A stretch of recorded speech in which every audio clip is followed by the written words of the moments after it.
ప్రధానమంత్రి కిసాన్ సమ్మాన్ నిధి పథకంలో భాగంగా 19వ విడత నిధులను కేంద్ర ప్రభుత్వం విడుదల చేయడం పట్ల భద్రాద్రి కొత్తగూడెం జిల్లాలో రైతులు ఆనందం వ్యక్తం చేస్తున్నారు.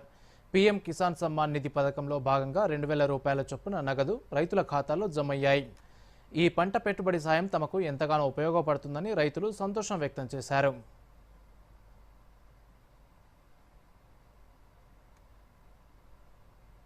మాది భద్రాద్రి కొత్తగూడెం జిల్లా పాలంచ మండలం పాండంగపురం రైతుని. నాకు 5 ఎకరాల పొలం ఉంది. మోడీ గారి డబ్బులు ఇప్పుడు ఈ సకాలంలో పంటకి పెట్టుబడికి రావడం అనేది ఎంతో సంతోషకరంగా ఉంది. అయితే ఇప్పుడు వచ్చే డబ్బులు 2000 వస్తున్నాయి. వీటిని కొంచెం పెంచినట్లయితే మాకు పంట పెట్టుబడికి అన్నిటికీ రేట్లు పెరిగినాయి కాబట్టి పంట పెట్టుబడికి ఇంకా సంతోషకరంగా ఉంటుందని మేము కోరుచున్నాము. మోడీ గారికి ధన్యవాదాలు. రైతుల పెట్టుబడి సహాయం కోసం గౌరవ ప్రధానమంత్రి నరేంద్ర మోడీ గారు సంవత్సరానికి 3 విడతలుగా 2000 రూపాయల చొప్పున 6000 మా రైతులకు పంట సహాయం కింద అందజేస్తున్నారు.